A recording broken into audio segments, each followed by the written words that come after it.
Okay, I would like to call the meeting to order at 5:30. City Clerk, can you please take roll? Mayor Pro Tem Peralta, Present? Councilmember Jimenez, Here. Councilmember Melendez, Here. Councilmember Tamayo, Here. Mayor Torres. Okay, Mr. City Attorney, can you please read the statement of oral communications before receiving closed session comments? Thank you very much, Madam Mayor Pro Tem. At this time, anyone who wishes to address the City Council for the one item of closed session would step forward or fill out a card, I should say, and submit it to the City Clerk's office or have submitted something in writing prior to tonight's meeting. Mr. City Clerk, do we have any cards for closed session? At this time, we do not have any And we- speaker cards or written comments for closed session. And no comments, written comments? That's correct. Okay. So with that, Madam Mayor Pro Tem, it's appropriate to recess into closed session for the one item under conference with legal counsel, existing litigation, neighborhood elections now versus City of Montebello. It is now 5:31. Okay, we will go ahead and recess at 5:31 to close session.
I'd like to call the meeting back to order at 6:02 p.m. Mr. City Attorney, can you please provide a report on closed session? Thank you very much, Mr. Mayor, members of the City Council. The record should reflect that the City Council, with all 5 members being present in closed session, discussed the one item of a conference with legal counsel, existing litigation, the neighborhood elections now versus City of Montebello matter. There was no final action taken. However, direction was provided to the City Attorney's office, and we will follow up on that accordingly. And that was unanimous direction from the City Council. That concludes my report from closed session, Mr. Mayor. It's appropriate to go forward into the open portion of the meeting. Thank you very much, Mr. City Attorney. If you will please rise for the invocation and flag salute by our City Clerk and City Treasurer.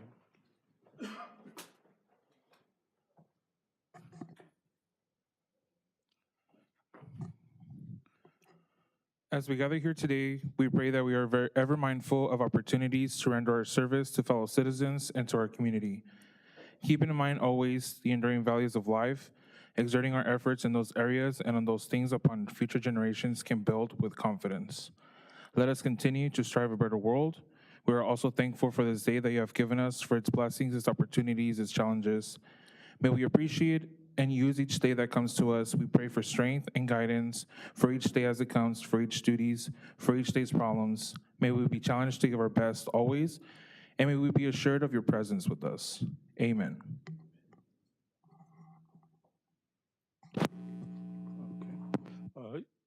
Pledge of Allegiance. I pledge allegiance to the flag of the United States of America and to the republic for which it stands, one nation, under God, indivisible, with liberty and justice for all.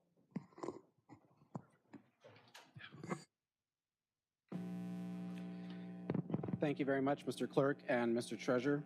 Ms. Salazar, are there any corrections to the agenda? No, Mayor. Mr. City Attorney, can you please read the statement of public oral communications? Thank you very much, Mr. Mayor, members of the City Council. At this time, the general public may address the City Council on both agenda and non-agenda items. Please be aware that the maximum time allotted for members of the public to speak shall not exceed 3 minutes per speaker. State law prohibits the City Council from taking action or entertaining extended discussion on a topic not listed on the agenda. Please show courtesy to others and direct all of your comments to the legislative body. Mr. Clerk, we'll proceed with the comments in person and then by email. Thank you, Mayor. First speaker is Gary Thornton, followed by Michael Chi.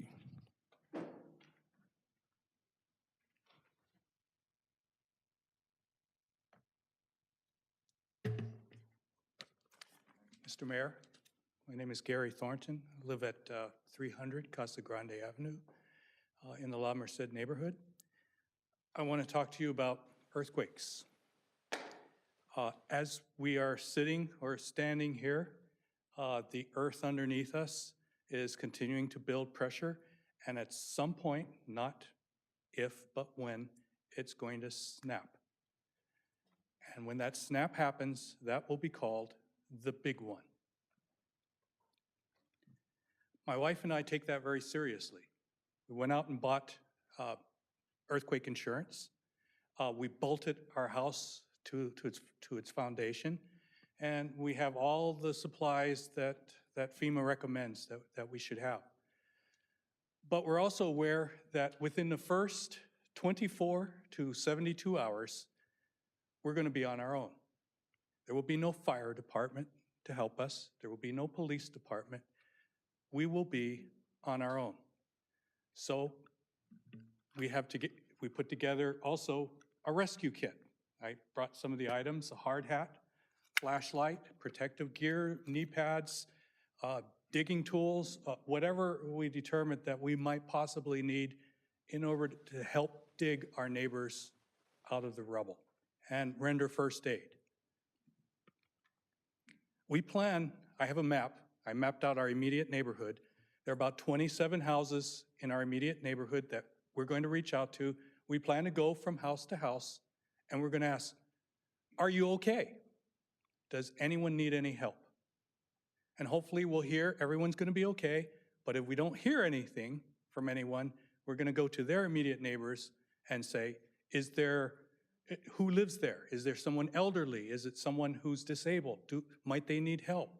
And then make a determination if we might have to go in and help them, find out if there's someone in there that needs help. And if so, organize a party to help dig them out. Plan. The reason I'm talking to you right now is, does the city have a plan? Our neighborhood does, but does the city of Montebello have a plan? I went on to the city website. I simply queried earthquake. Almost nothing. So I queried disaster. There was a disaster mitigation plan in there. I read through it. It was not helpful. So essentially, as far as I can tell from the city website, the city does not appear to have some sort of a plan for a disaster.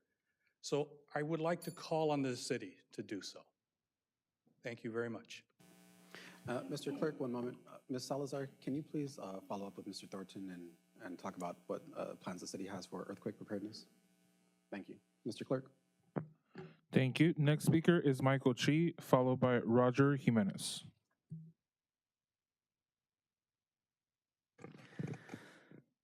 Good evening, City Council. Mr. Mayor, Michael Chi, Director of Public Affairs and Information Technology. I'm here this evening to address tonight's agenda, specifically the language contained on page 10 of Resolution 23-17 as written.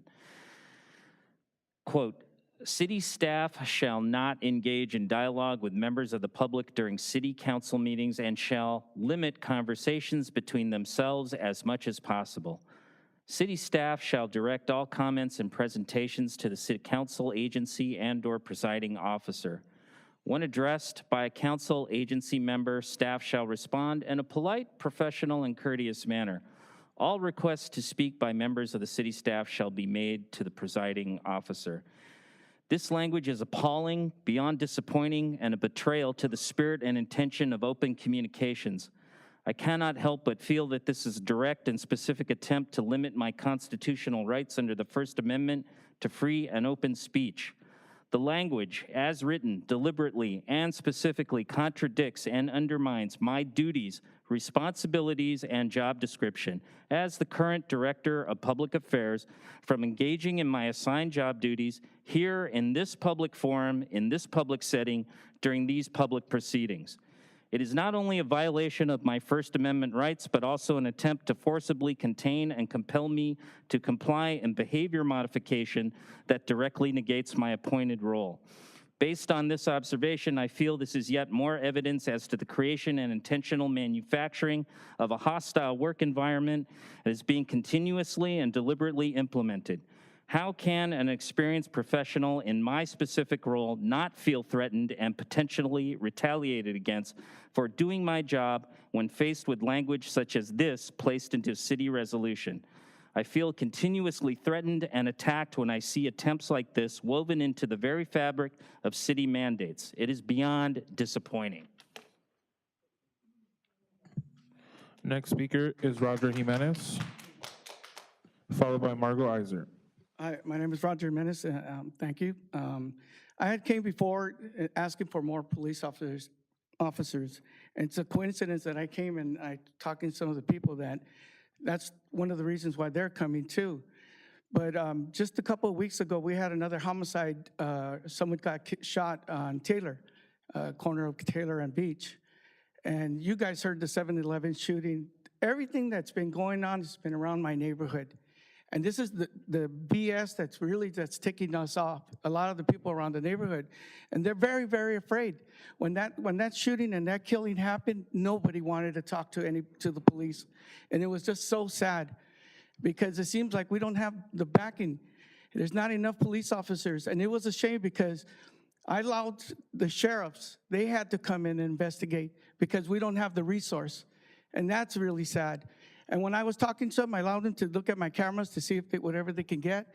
And they're telling me, oh yeah, we got to wrap it up because the city of Montebello can't be here babysitting. That's embarrassing. It was so embarrassing to hear that because they're trying to do their job, but we don't have the resource.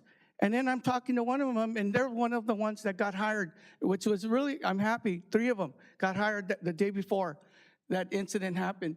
But these are the problems we're having. If you guys don't take care of the issues, you guys got to take care of us. To have these police officers to go out there and take care of the community. And the south side of Montebello, I always call it south side, like South Central, because nobody cares over there. You don't see nothing happening over there. I've been living there for the last 26 years and nothing going on. Besides putting up 2 buildings of marijuana that's growing there that I smell every night because they let all that air out, we have to deal with all that BS. I mean, it's a shame. I wish there would be more gang units. I mentioned that before. The gang units or whatever, or drug units, whatever, I mean, that you can enforce to help us in the community. Because the one thing I'm noticing now, I'm seeing what is it, Southside Montebello, is gang. The youth are coming back, because that's what it is, another generation that's coming out there and then start causing problems for us. And nothing is getting done. Either, like if a police officer pulls somebody over, they can't go over there and help other people. I mean, I just find it that you guys have to hire more police officers. I mean, I don't know how many we have right now, but from my understanding, it was about 120-something police officers before. And we need to get it up there. Because when I come up here on the north side, I see 4 of them out here hanging out here. On the south side, I don't see them hanging out there. I never see them. Thank you. Mr. Clerk, one moment. Mr. Jimenez, I'm happy to talk to you after the meeting. Unfortunately, in public comment, we can't have extensive discussions on those issues. But Ms. Salazar, if code enforcement can please follow up with him regarding the smell from cannabis operations in the area. Mr. Clerk. Next speaker, Margot Iser, followed by Ana B. Jurado.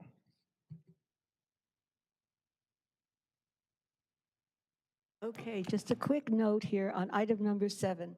Again, it is not North Concourse Avenue that needs repaving or anything doing to it. It is via Val Verde going south from Beverly Boulevard. That's full of potholes and it is a danger. And then the rest of Concourse, North Concourse, that goes to Whittier Boulevard. Please make your Public Works Department get the directions correctly. They did something to North via Val Verde or something. So please, it is not North Concourse that needs any work, except for the part that goes to Whittier Boulevard and via Val Verde. Okay, now let me get back to what I'm really gonna say. I cry when I see pictures of 18-hole World Championship golf courses because of what's been done to ours, which was stipulated in the deed to be a municipal golf course. And therefore, I also have a problem because Montebello is a park-poor city. And that problem can be solved very easily by redesignating the south part of the golf course that's still left as a public park. This would give access to people from all districts to nature, to outdoor recreation, to actually being able to enjoy a relief from all the over-urbanization that's going on. And there really is a lot of housing already available in Montebello, including the luxury condos on top of the active oil field. There's apartments, there's condos, there's single-family units, and this includes the new project that's going in at 6th Street of an affordable housing project. So there's many alternatives that people could be made sure to be made available and accessible for people who need housing. But what we don't have enough of is open space and parks. That's why stipulation to make it redesignated as a public park, so everybody, the quality of life for everybody in every district could be enhanced, and we would have the contact with nature. As we said, this relates to the petitions I circulated and turned into you, and this is a really important way to do this, because that's another requirement of cities, to have adequate park space for people. And we would have that without any extra problem because it's already available. And that's what I would like to let you know, that you could please take action on this. And we, the constituents of all parts of the city, are willing, able, and eager to work with you and to make this happen as soon as possible. Is that clear? Because we are involved. This is our city, and we want to help do this. And designating it as a public park would solve the problem, and we could help you, and we would have a benefit for future generations too. And I believe that this is why I've come back here, and I hope that other people will send in the petitions even and keep you reminded of this. There's plenty of affordable and other kind of housing all around Montebello that needs to be made accessible to everybody, okay? And that to take that land and change it over is just like, would not be a good thing for the future, and it would be better for us to have a public park. Thank you. Oh, gosh. Next speaker, Ana B. Jurado, followed by Rosa Tamayo.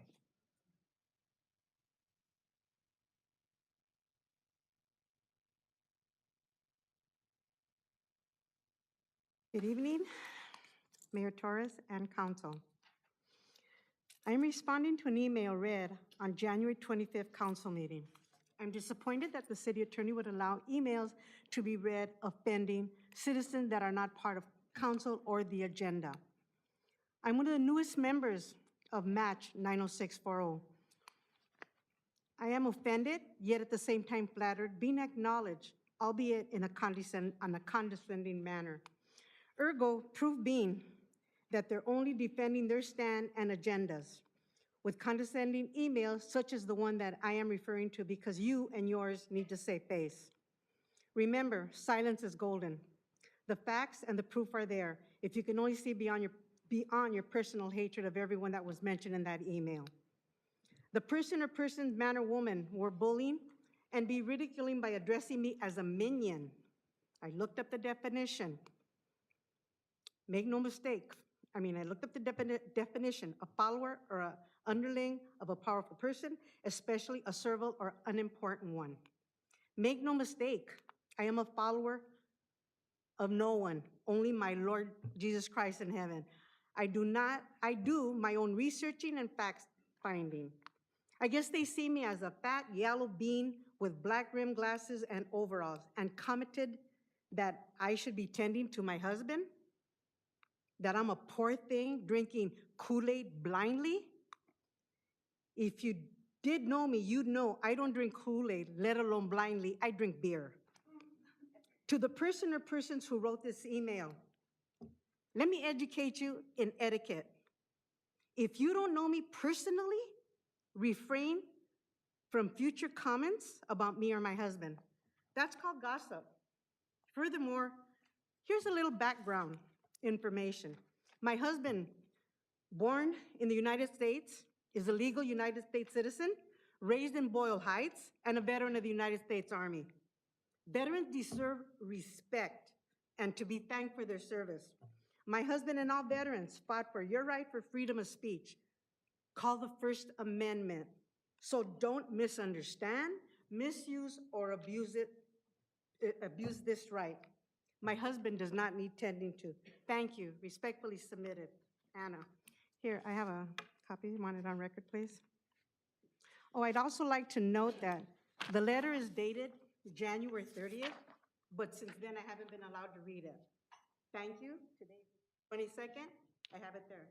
But since then, I haven't been allowed to read it. Thank you very much. Council, thank you very much for your time. Next speaker, Rosa Tamayo, followed by Linda Nicholas. If we can provide 6 minutes for 6 minutes for Ms. Tamayo, and if we can take it piece by piece so we get all of your comments here. Okay, Thank you very much. thank you. No me quiten mi tiempo, ¿eh?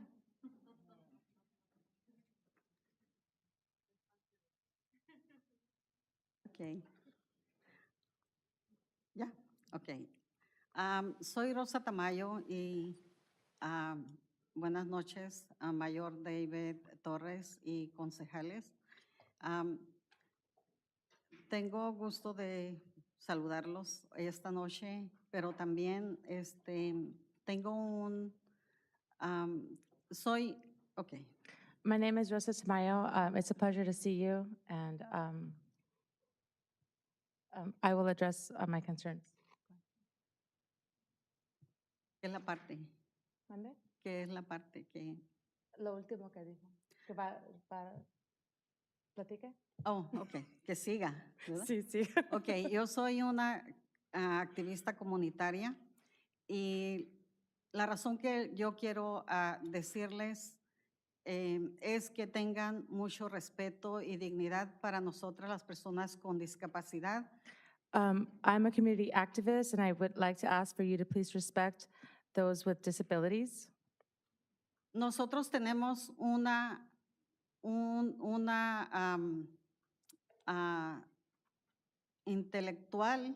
inteligencia y la usamos. We have an intelligence, and we use it. En el meeting antepasado In the me di previous meeting, cuenta que Mayor David Torres, I realized that Mayor Torres, no sé por qué razón usted ordenó que los jóvenes de Boy Scout I'm not sure why you ordered for the young boys from the Boy Scouts estuvieran fuera del meeting. to not be included as part of the meeting. Muchos de ellos eran personas sordas A lot of them were deaf children y otros con otras discapacidades. and others with other disabilities. Yo soy una persona que tengo deaf and hard hearing I'm a person that I'm hard of hearing, y siempre abogo por gente que tiene una discapacidad and I support those that have disabilities. y mi prioridad es siempre pelear por sus derechos. And my priority is to fight for their rights. Y me sorprendió mucho que ordenaran la salida de ellos porque ellos querían comunicar algo. And I was very surprised that you asked them to not participate because they wanted to communicate with Y council. advierto, And I warn you, la próxima vez the next time que pase algo así, that something like this happens again, yo soy muy buena para hacer para hacer un sud. I could be deaf. Pero no lo voy a hacer. If we can very quickly pause Ms. Tamayo's time and add another she's 3 keeping minutes. a separate Oh, timer. perfect, thank you. And we'll add another 10, 15 seconds to the end for this interruption. Que yo soy muy buena para hacer los sud. Oh, Lawsuit. I'm sorry. Okay, I will file a lawsuit. Es mi especialidad. That's my specialty. Y no quiero hacerle a la ciudad este daño, pero sí a la persona que ordene y haga And I don't want to damage the city, but I will with the esta person discriminación. who allows this discrimination. Y lo puede pagar con la bolsa de su dinero. And they can pay with the money from their own pocket. Yo lo he hecho varias veces. I have done it various times. Así que, por favor, no lo vuelvan a hacer. So I please ask for you not to do that again. Muchas gracias. Thank you. Next speaker is Linda Nicholas, followed by Edward Frankel.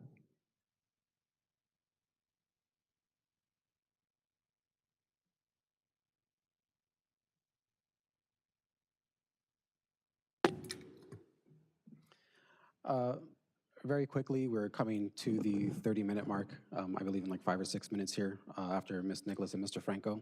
So in consideration of the 30-minute period for public comment, I will take a motion from my colleagues to extend time. Well, very quickly before I do that, Mr. Clerk, how many more speakers do we have after these two?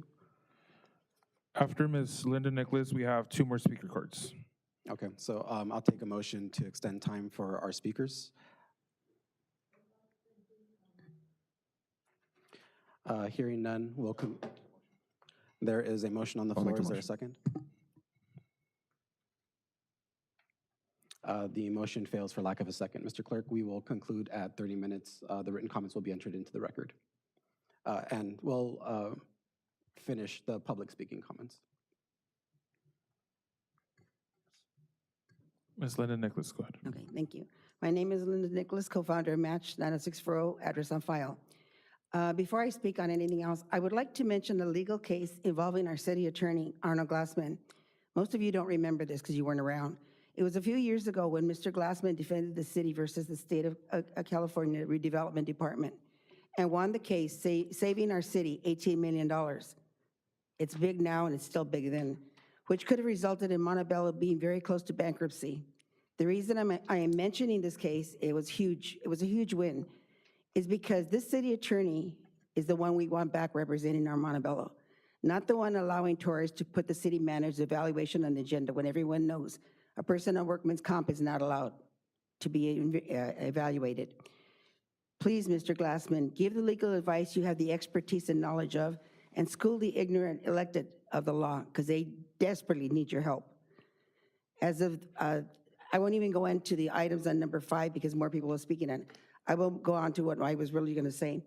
On the 30th of January council meeting, Peralta apologized and stated to the applicants that they would be heard and 2 would be appointed on February the 8th, the special meeting. A few residents spoke out and said, not going to happen, it's illegal. Now ask yourselves, why did they know no one would be appointed? The reason is, back in January, Attorney Rafferty made a public request for letters of resignation by David Torres and Scarlett Peralta from the prospective at-large seats, which were never signed, before they accepted and took the oath for the district seats. Unfortunately, the community was lied to by accepting applications for those 2 seats at large because they were already held by Torres and Peralta illegally. Also, why did Peralta lie and say to applicants they would be heard at the special meeting when it was obvious 2 had already been chosen and they were going to be appointed that night?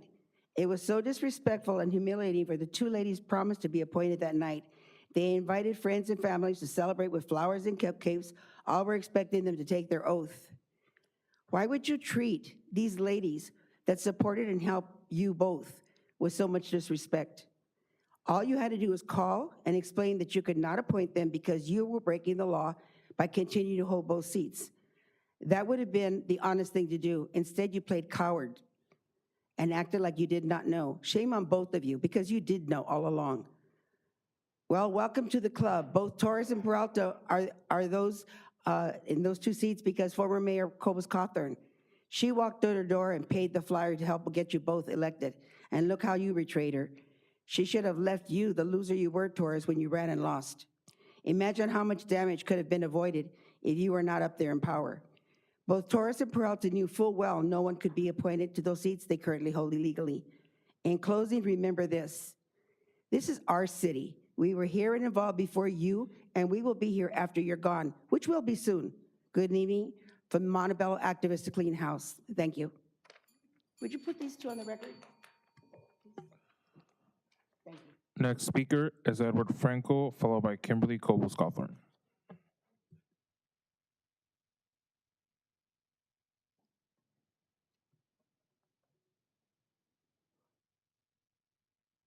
Mayor, Mayor Pro Tem, Council, and staff, I appreciate you giving me the time to speak. Unfortunately, from what I understand, this will be a right that will not be given to everyone.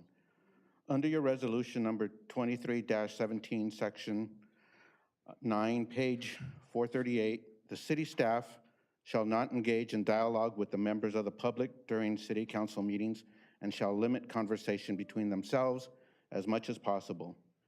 You personally pushed for transparency, and now you're silencing us. Also, I understand that the majority is still working on getting rid of the city manager. I've asked you directly, Mr. Mayor, if this is true, and you give me no response. If this is true, I believe you will definitely have very many unhappy residents and business owners. I'm very upset to see everything that has been going on in the last 7.5 weeks. I don't know what to say anymore. The city has gone in such chaos lately, and I speak to many people, and a lot of them are very unhappy with what's going on.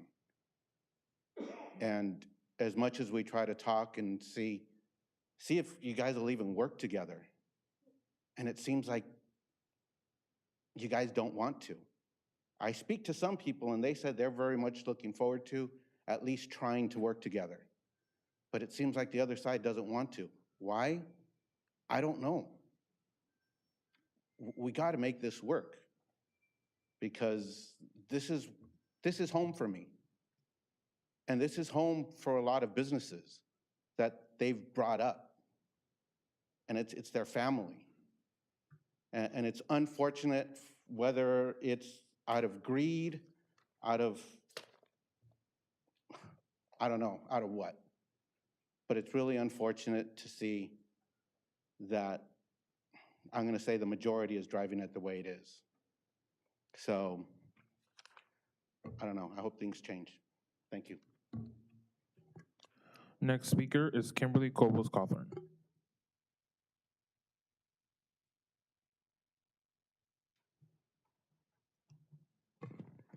Good evening, Council. I'm here to speak on item number 5. I just wanted to check, are we still in America? Because why is it that certain members have rights but not community members? You guys are talking about the ACLU. Well, they have heard about this. I've already let them know. I would like to bring your attention to California Penal Code Section 403. I'll let you look it up. I know you love doing research, as well as 2 other federal cases, Engie versus City of Portland and Reza versus Pierce. I also posted them on my website. They say it's pretty unconstitutional that you're trying to do this, and it violates the First Amendment rights.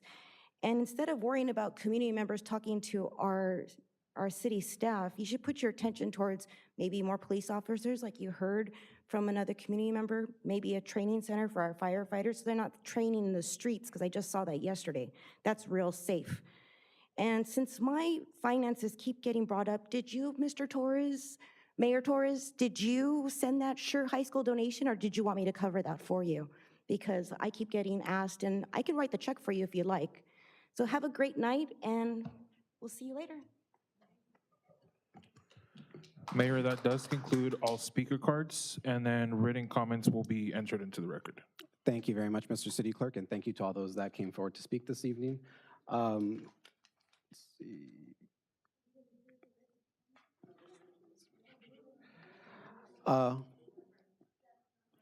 Ms.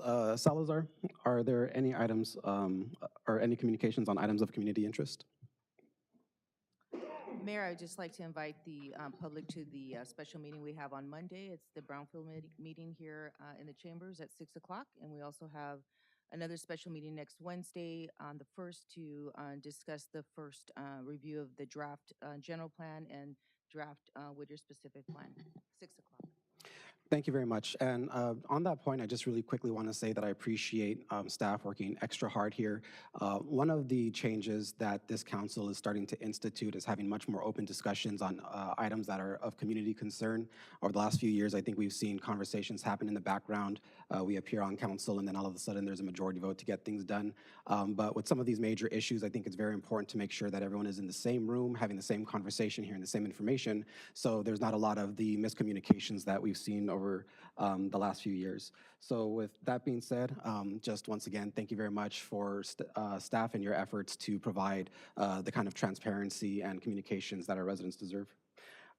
Moving on to public hearing, item number 2.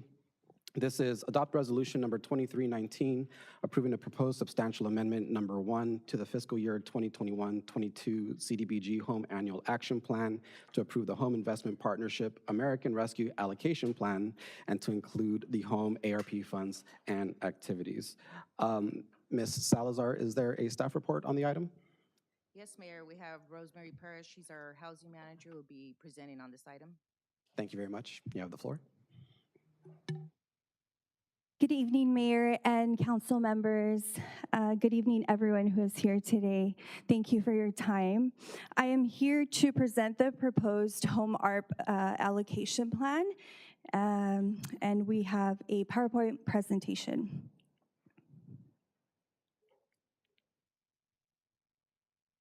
Oh, sorry.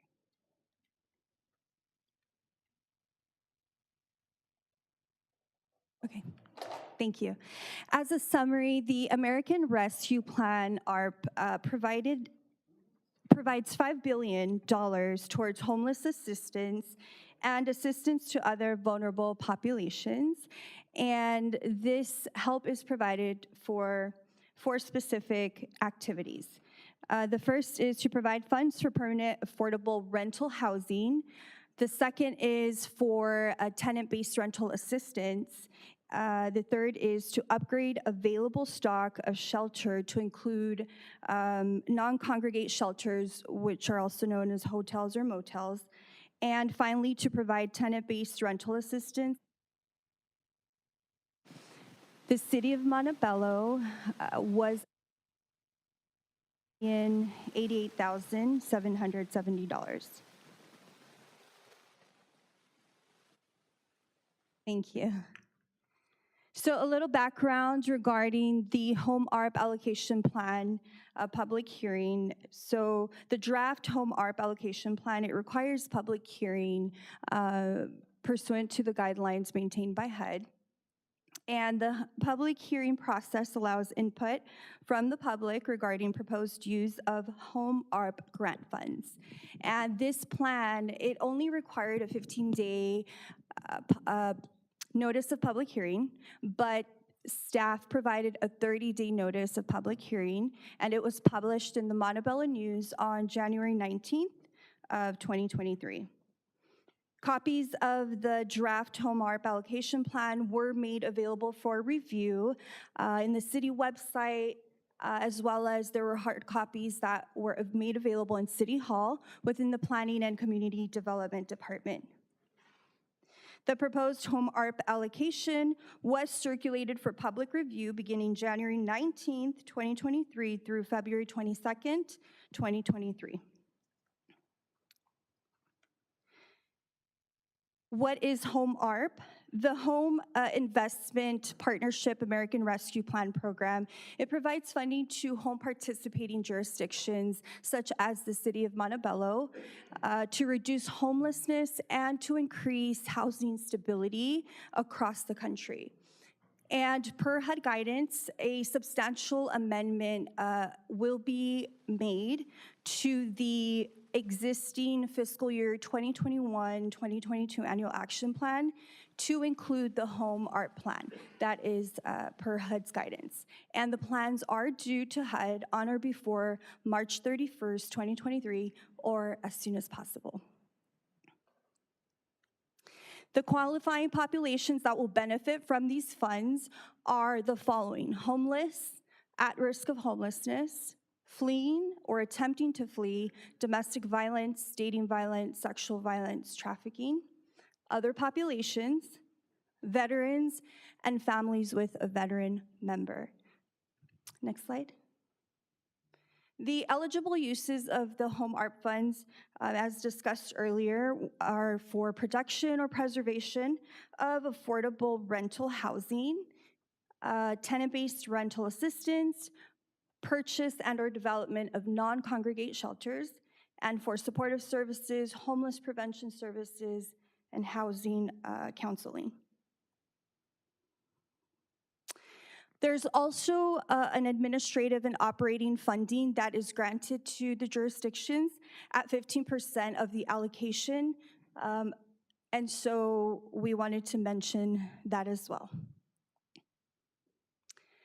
For this Home ARP plan, a consultation was required as well as surveying. So this slide identifies that per the HUD requirements, a staff-coordinated public participation in the form of virtual meetings, online surveys, and in-person meetings. The virtual and in-person public participation meetings were scheduled, as shown on the screen, February 9th, 2002, December 15th, 2002, January 5th, 2023, and an in-person meeting was scheduled for January 26th, 2023, which unfortunately no one attended the meeting, but we wanted to make it available just in case anyone had any other questions. So staff consulted with stakeholders and members of the public as described in the Home ARP plan. And based on the results of the consultation process, which was the surveying part, it was identified that the greatest need in the city of Montebello was for a production of affordable rental housing. And this last slide identifies the Home ARP allocations. And we would like to allocate $1 million towards the development of affordable rental housing. And we would like to allocate $88,770, which is less than 15%, towards the planning and administration of the program. And that concludes my presentation. Thank you very much for the presentation. I will open the floor for my colleagues' questions or comments, going down the line, starting with Mayor Pro Tem Peralta. Yes, thank you so much for the presentation. It's really great to see the level of just opportunities to have the community involved through the different sessions that were available, and really being able to identify that affordable housing and lack of affordable housing is one of the biggest issues that our residents are currently facing.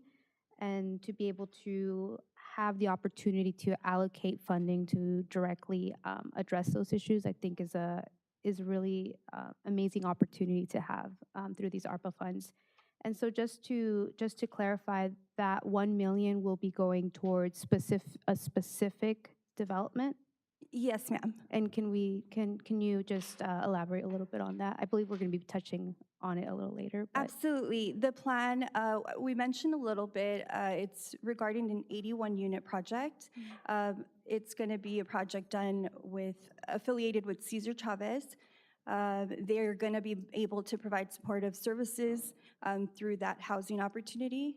So that's what it is. Okay, and then also just for the administrative cost, is that on the side of the services that will be provided through the Cesar Chavez housing development?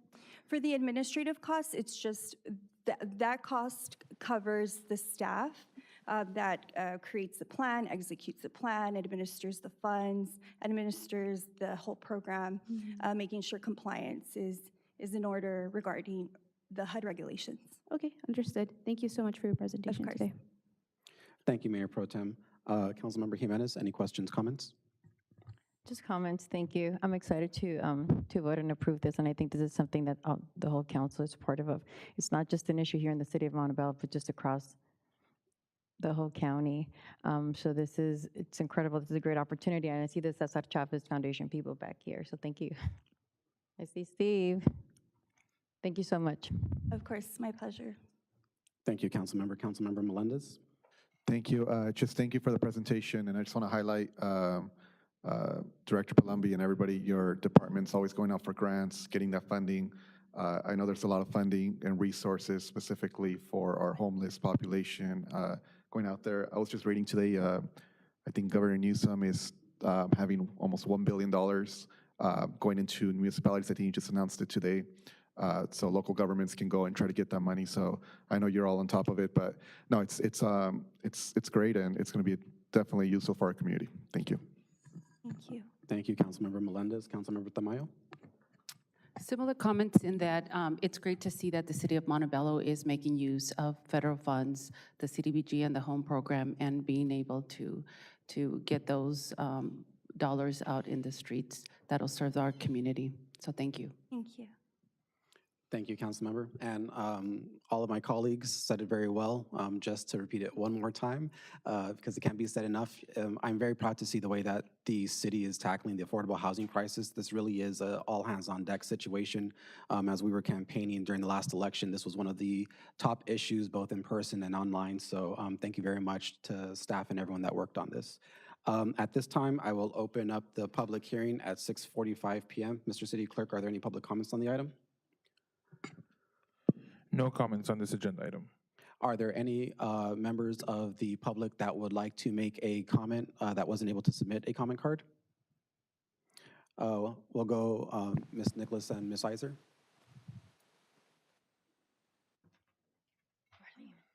Before I forget, can you give this to Elisa?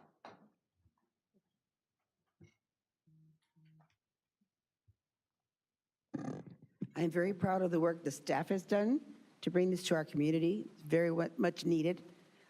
We don't have a very high income level in the city, and this will improve the quality of life for a lot of people. And I'm totally approving of this. I think it's a great job the staff did, going out for the grams. Thank you, Mr. Palumbi, going over and above. We have a great staff, a bunch of great directors, and they need to be appreciated. And on another note, anybody's email that was not read, I will make a public comment, a public card requesting them, and I will post them on Match 90640, so your voice will be heard. Thank you very much, Ms. Nicholas. Ms. Iser. I kind of want to make a comment about this whole idea of putting people, houseless people, into hotels and motels. And I don't want the parapsychologists to get paid because they probably won't like it because people who are paying customers of those hotels can get very annoyed by having people who are used to living outside and things like that in there because there seem to be disruptions. So I don't think that's, I'm disagreeing with that as being a way to get the people who need to be having a place to live to be into private for-profit businesses and things like that. I don't think that, and it isn't good for their business either. So I think that should be very reevaluated. I'm also telling this to the person who presented it. Okay, and just remember that there is going to be that thing on 6th Street, and that's where we can direct people. But you got to really regulate actually the rents and everything like that to make sure that things aren't priced out of the range of ordinary people. And that's what happens a lot too. They're investments and they keep them vacant and then people don't have a place to live. So this is very important to evaluate very objectively what's going on in the city. Okay, I hope I made sense and thank you for allowing me to speak. It shouldn't have to be a lot of, not an audience. Thank you, Ms. Iser. I'd like to give another opportunity for the public to speak. Just very quickly to clarify, this is going to be a joint comment? It's a public hearing, so it's open to anybody. Right, So but I I'm going. I don't know see what two members of she's- the public No, standing, so I'm just I trying to walked up. clarify. I'm sorry? I just walked up because it's a public hearing. Right, but if you can just kind of respect the orderly procession of business here and request in the future, that'd be appreciated. So, I'm sorry, Ms. Cobos, did you want to speak on the item?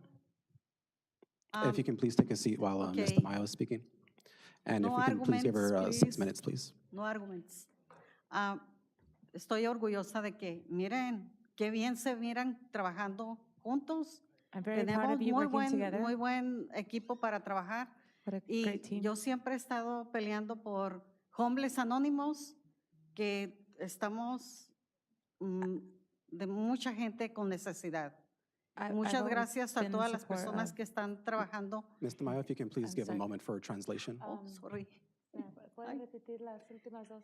Que estoy muy orgullosa de que estén trabajando como deberían de haber trabajado desde el principio. I'm very proud of you for working together how you should have been working from the very beginning. Y porque yo siempre he estado abogando por personas con necesidades de homeless. Because I've always been in support of helping the homeless. Homeless anónimos. Homeless Anonymous. Si ustedes no entienden lo que es un homeless anónimos, es una persona que vive en una casa. If you don't understand what a homeless anonymous is, it's a person that lives in a house. Pagando una renta, pero Paying dentro de rent. una familia que tiene un apartamento o una Paying rent inside a home that has an apartment o una casa, or a home, pero esas personas no tienen su casa. but those people don't have their home. Nosotros los hispanos somos unas personas que nos gusta vivir independiente. Us Hispanics are people that like to live independently. Pero las circunstancias de estos últimos años But the circumstances of se these ha past few years, venido ¿sean qué? se ha venido incrementando. I don't know that word. No entiendo la última. Increasing. Oh, it's been increasing? Lo oí Sorry. acá. Se ha venido incrementando por la demasiada población que se ha venido de otros estados So it's been increasing due to the increase in population from other states y la inmigración también. and immigration as well. Y esto tiene una base muy buena And there's a good base porque ahora mismo mucha gente se ha muerto. because a lot of people have died. ¿Y quién va a pagar los taxis para nosotros los And who's mayores de edad? going to pay the taxes for us? Entonces, hay que mirarlo de diferentes puntos de vista. So we have to look at it from the various viewpoints. Pero necesitamos muchas viviendas. but we need a lot of housing. Y el problema más grande que yo miro es que a los niños les impacta vivir And the biggest problem that I've seen is that the kids, it impacts them en homeless anónimos, living in Homeless Anonymous, que no deberían, that they shouldn't. porque sus padres también trabajan y pagan tax. Because their parents also work and pay taxes. Y por favor, sigan trabajando bien. ¿Qué es eso de que puros argumentos Please okay. continue to work well together. What's this about? A lot of arguing. Tenemos un staff muy bueno para trabajar, inteligentes. We have a great staff that is very intelligent.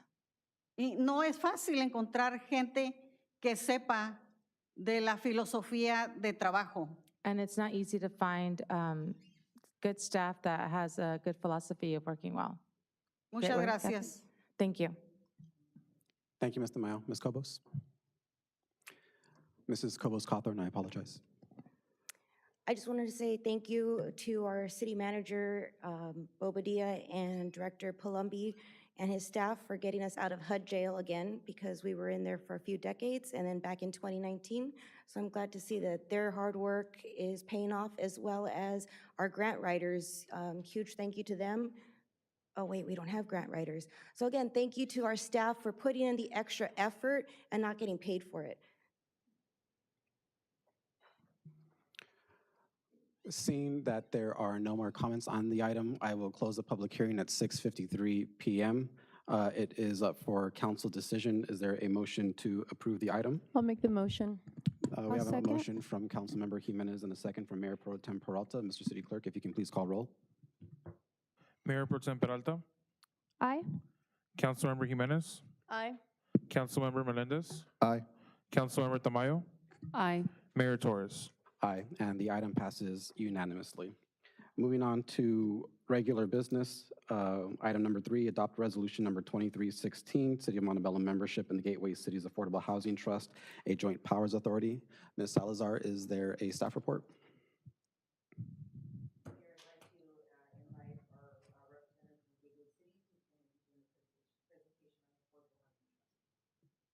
Thank you very much. And if you can just please state your name and position.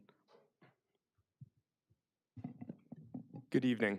My name is Grant Henninger. I'm a consultant with the Gateway Cities Council of Governments. I've been working with the COG on setting up a new affordable housing trust for the Gateway Cities region.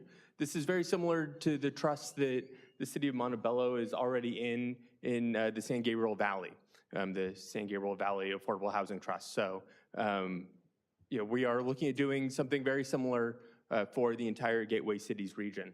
So I have a brief PowerPoint presentation to kind of talk about what the trust is and what we are hoping to accomplish and what we hope the City of Montebello kind of joins with the rest of the region in doing. So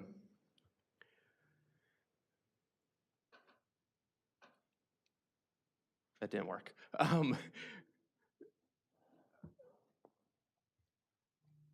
One second. Okay, here we go. As you all know, as you were just discussing in the previous item, all of Southern California is in a housing crisis, and we just need to build more housing, especially more affordable housing. Over the past 8 years, the Gateway Cities region has built a little bit less than 6,000 affordable housing or affordable homes. Most of that has been in Long Beach. And with other cities in the region doing their part as well. Right now, the Gateway Cities, or the cities within the Gateway Cities region, have about 4,000 units, 3,940 units in their pipeline of affordable homes that are somewhere in the process of being built, being working on their funding, or in the planning stages of their of development. And I'm really happy to see Montebello on here. Third most number of units in their pipeline, or in your pipeline, within the entire Gateway Cities region, only behind Norwalk and Commerce. And some of those units are the ones you were just talking about. So what we want to do with the Gateway Cities Affordable Housing Trust is to help get those units built throughout the region, including here in Montebello.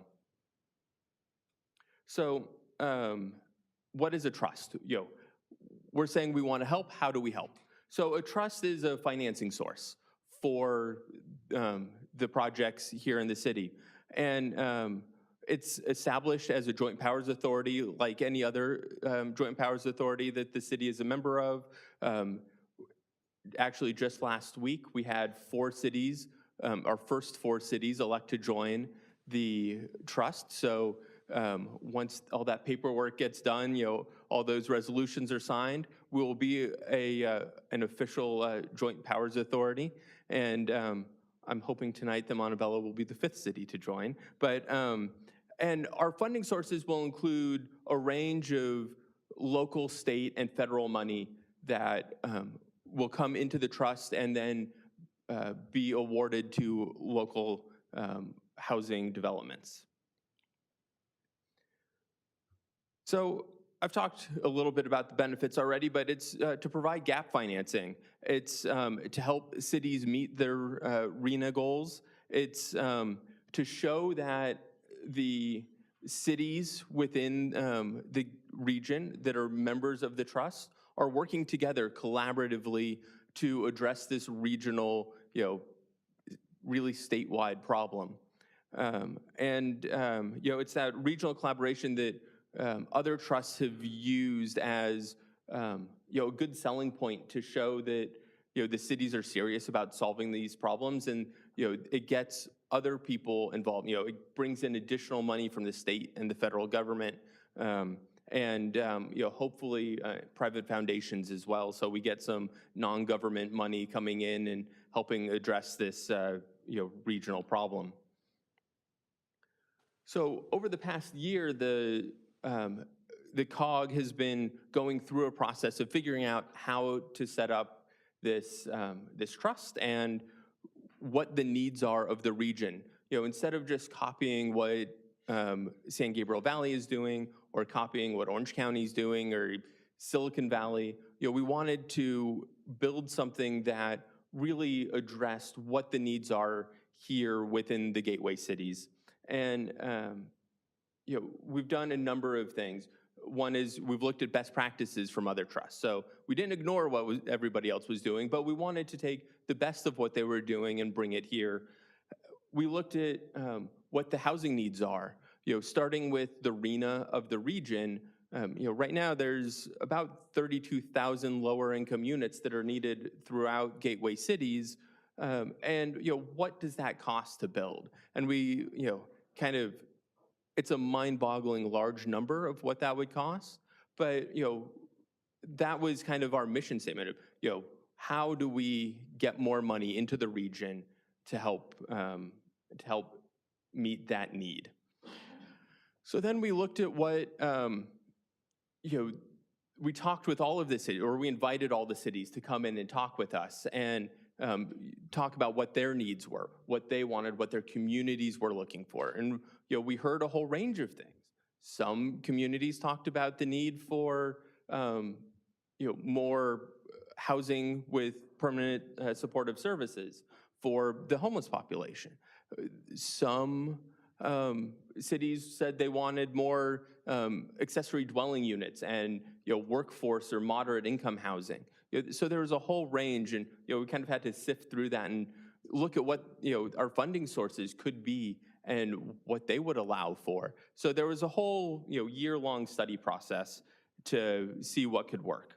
And what we came up with was a number of capital funding sources that we thought the trust could go after, including funding from the COG itself, funding from the county through the Homeless Initiative Program, and then some state funding through the Local Housing Trust Fund program. And that funding is only available to housing trusts, like what we're starting here in Gateway Cities. And that's money that wouldn't be available to Montebello and to other cities in the Gateway Cities without forming a trust. And so that can be up to $5 million a year, but that requires a match in order to get. So we need to bring in $5 million of local money. Right now we have a commitment for about $2 million from the county, and we're in talks with them to bring in some additional money. We can also use, if cities have PLHA money that they're not using, we can use that as matching funds.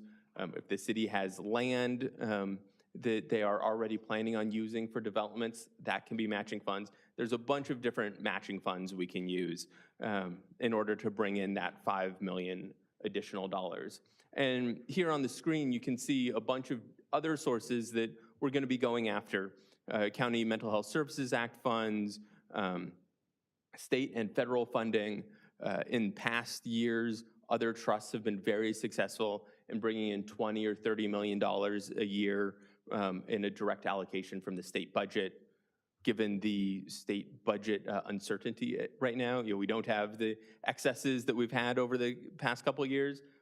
We're not as hopeful that that'll happen, but it is still a possibility that we'll bring in some money from the state budget as well as the federal budget. Right now, the Senate earmark process has just come out, so we will likely be applying to both state senators for funding for the trust through there to get into the federal budget.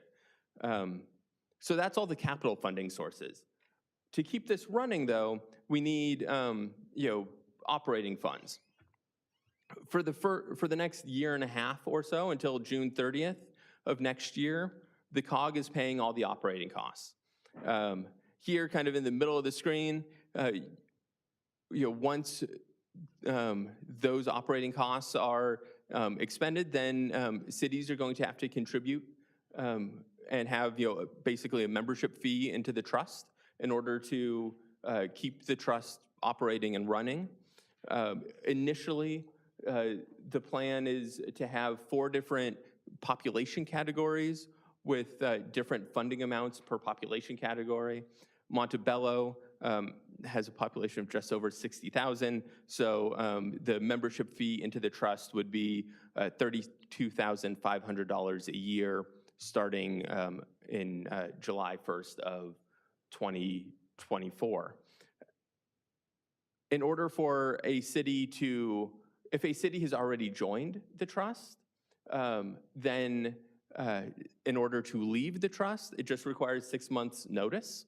So right now, there is really no risk of joining.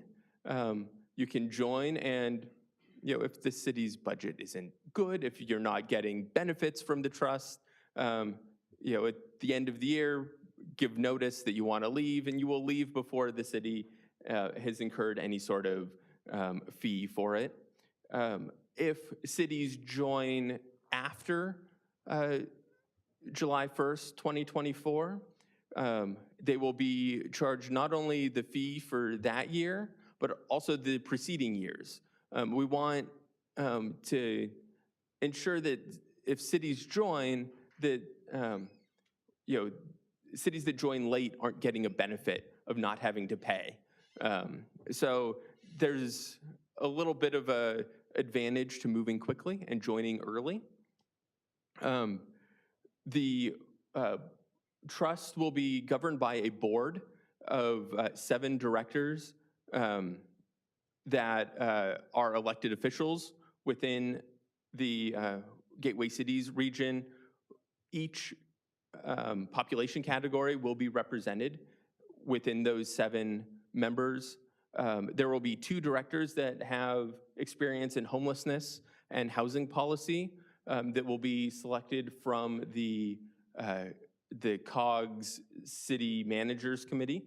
And so that will likely be city staff from a housing authority or a housing manager community development director, somebody like that that has experience, dealing with that at the city level.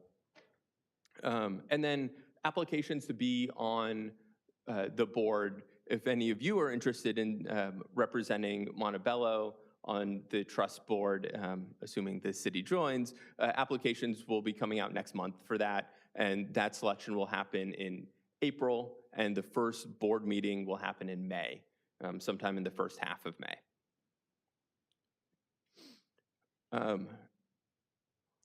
So I mentioned we went through a year-long process.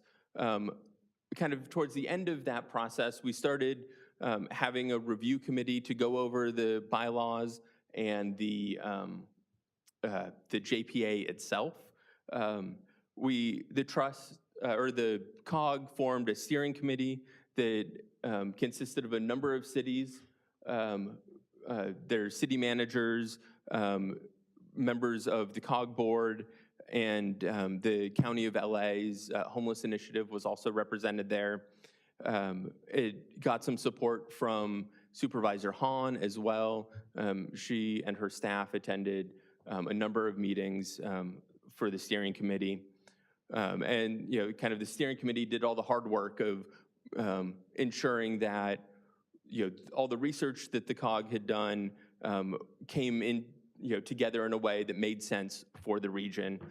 That then went to the COG's Homelessness Technical Advisory Committee, the COG's Committee on Homelessness, and then the City Managers Committee before going on to the COG board as a whole to kind of greenlight moving forward with this before we're here tonight.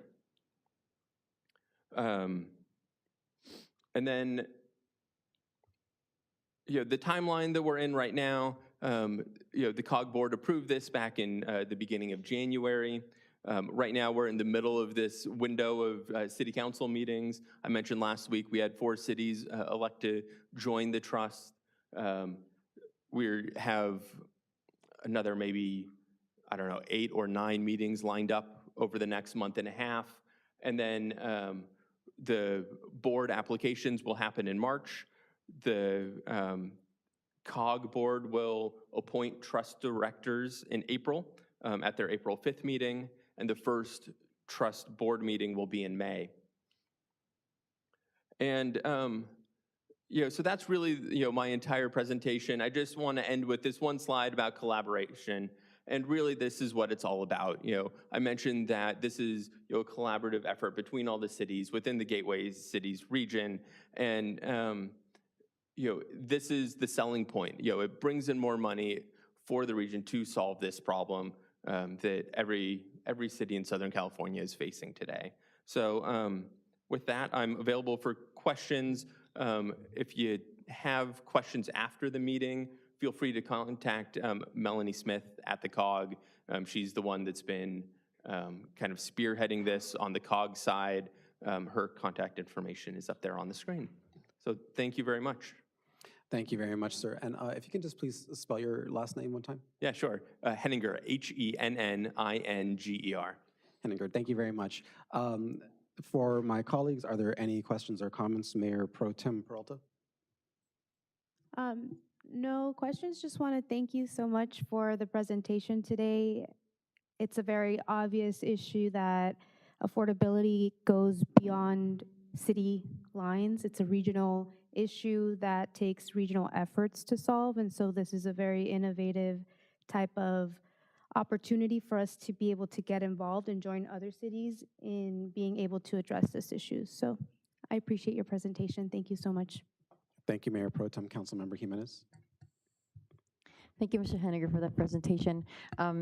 Yes, I think we're very lucky that we were part not only of the San Gabriel Valley COG, but Gateway Cities, and I think this is a wonderful opportunity.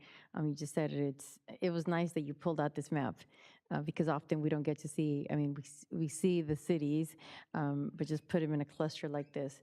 And I think this is a no-brainer this should be a no-brainer for us. This is a wonderful opportunity. So thank you. Thank you, Councilmember. Councilmember Melendez. Thank you. Thank you for the presentation. I think this is This is a great item. It's a collaborative effort between many cities, especially when we're going for that earmark money, you know, at the state level or federal level. When you have a joint cities going for that, it's easier to get some of that funding, easier to leverage it. I know we've had success with these joint powered agreements. I know that's how we were able to get some of the funding for our tiny homes, I believe. So when we create these, this collaboration between municipalities, it's a success for us. So I'm fully in support for this. Thank you. Thank you, Councilmember. Councilmember Tamayo. So yes, thank you. It's great to see another source that comes into play because these projects take layers of city funding, state funding, local funding. So another source to layer in to make these projects work and make them serve our community is great. Thank you. Thank you, Councilmember. I'd like to reiterate one of the comments by Councilmember Jimenez. Montebello really is in a unique situation being a part of two COGs. If you can, are we able to bring up the map one more time, the second to last slide?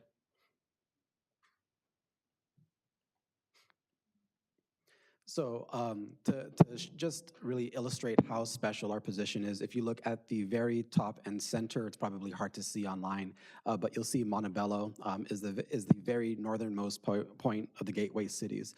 This means that we are able to draw down funding and pursue opportunities that are offered by the Gateway COG that represents the region. This also means that we're able to take a part of the San Gabriel Valley COG funding and opportunities, as we've seen in Operation Stay Safe. I would like to thank staff for participating in this, because I think we've seen how things can change when we show up. If you're not present, if you're not chasing these opportunities, things aren't going to happen. So being an active part of this, recognizing these opportunities and pursuing these opportunities is extremely important to the ways that we're able to develop our city, especially considering the regional housing needs allocation and having to build something like 5,000 or 6,000 units over the next 8 years. I would like to ask a couple questions. So as you mentioned in your presentation, the city is going to have to assume responsibility for our member fees after June 2024. And this would be a question for staff and for you as well, if you're aware. But are we able to apply for grant funding to pay for that membership fee? And the reason why I say that is because one thing that I've been very diligent about recognizing is that we're starting to participate in different pilot programs with expiration dates. So for example, Operation Stay Safe had a 2-year pilot program. In the most recent home ARP allocations and different allocations that the council has approved over the last 4 to 6 months, we've seen the general fund starting to assume some of these costs. So I was just wondering if there is the opportunity to offset that in the future. I don't have an answer for that. I don't know. I'm sorry.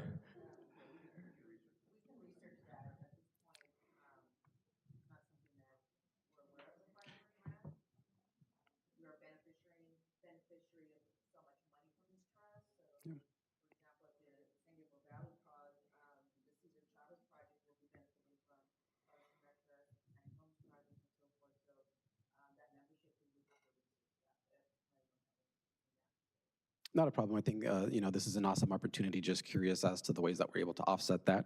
My next question is that you mentioned that 5 cities have joined so far, and I believe Montebello would be the 5th. In that admin fee schedule, is there a scaling schedule that these admin fees would be reduced as more cities join?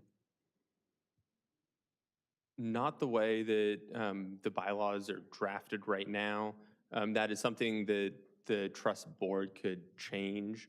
The way we size those fees, we kind of had a list of cities we thought were likely to join, a list of cities we thought might join, and a list of cities we thought wouldn't join. We think we're going to get more cities than we thought. So I think that that is definitely something that will likely occur, that there will be more cities that are members than we expected when we made those membership fees. initially.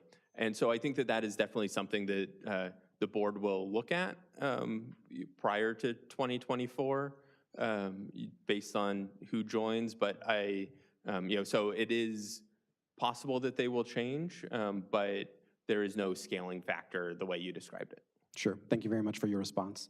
If there aren't any more questions or comments from my colleagues, I will entertain a motion to approve the item. And thank you very much, Mr. Henniger, for your presentation and for your time here.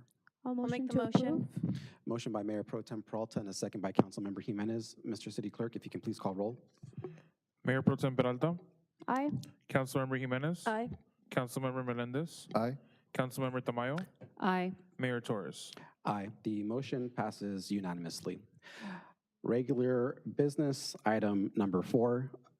We will adopt City Council Resolution number 2318, successor agency resolution number 2304, approving the purchase, sale, and affordable housing development agreement number 4075, relocation plan and appraisal for Phase 1 project site among the City of Montebello and the Montebello successor agency, and the Montebello Affordable Housing LP 112, 114, 121, 124, 128, and 132, South 6th Street, Grand, City of Montebello. Ms. Salazar, is there a staff report on the item?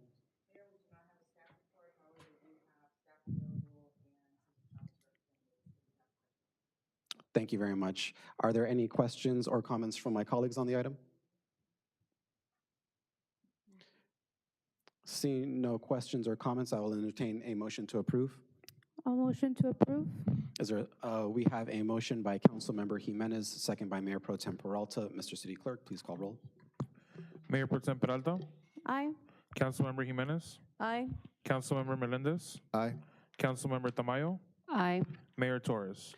Aye. The motion passes unanimously. Item number 5, consideration and adoption of resolution number 2317, establishing rules of order for the conduct of all city council and successor agency meetings, proceedings, and business. Ms. Salazar, is there a staff report? Thank you very much. Mr. City Attorney, did you have a comment? Yes, thank you very much, Mr. Mayor, members of the council. I do want to address a few comments. One is this was an effort by my office to try and present to the City Council a temporary review and analysis of the rules of conduct and conduct of business. I know the council is intending to have a study session, and this is available for tweaking tonight or in any manner the council wishes to evaluate what's before you. I should also note that there's comments that have been made about some of the language in the proposed resolution, which was crafted by my office. But I do want to note, especially as it relates to item number 9's standards of decorum, and address specifically the concerns about the city staff shall not engage in dialogue with members of the public during city council meetings and shall limit conversations between themselves as much as possible. There used to be a time where city staff would sit in what we would affectionately call the pit. And so the city staff was not seated in the audience, readily accessible or could be tapped on the shoulder by a member of the public. And there was this ability to somewhat insulate, if you will, during council meetings, members of staff. So as our office was examining this language, and granted, it could be phrased a little bit differently, it was truly intended to protect staff, not to hinder staff, myself included. Where if we look around the room now, there's different members of city staff who are located in the audience. We don't have designated seating as we used to back a while back. And anybody in the public could come up and start engaging with city staff while city staff is supposed to be focusing on what's going on here in the council meeting. It's really, and as opposed to having staff having to say, leave me alone, it would be the ability for staff to say, during the council meetings, I can't engage in a dialogue with all due respect. So I think the misinterpretation of what was intended by that specific sentence was not intended to impair or infringe upon anybody's rights or any staff member's rights or the like.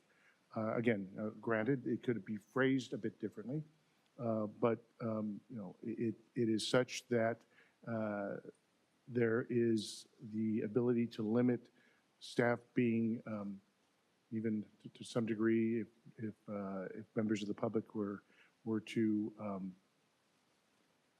make comments to staff, that it would be intended to protect staff.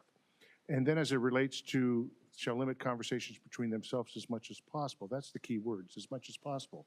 There's meeting that goes on, and you know, council is aware of it, I'm aware of it. When there's dialogue taking place within the council chambers, it gets very challenging at times to have a complete focus upon what is taking place up here at the dais. And it doesn't mean that staff can't go out and confer with their own staff, or department heads can't go out and confer with their own staff. So while I'll take responsibility for that language, it truly was not intended in the manner in which it was commented upon earlier. With that, Mr. Mayor, I'm happy to address any comments from the council or direction regarding this resolution. Thank you very much, Mr. City Attorney. Going down the line, Mayor Pro Tem Peralta, any comments or questions on the item?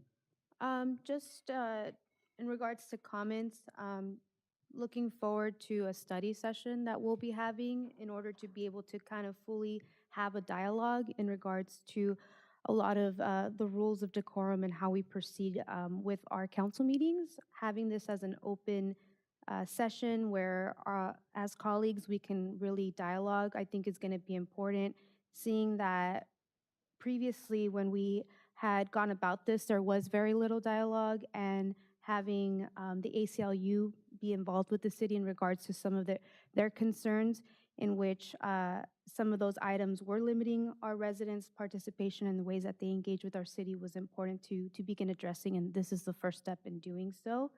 And so that concludes my comments at the time, Mr. Mayor. Thank you, Mayor Pro Tem. Councilmember Jimenez. Mr. City Attorney, you did say your staff drafted this? Your staff wrote this? Not the mayor, not the rest of our colleagues? Who actually wrote this? I did.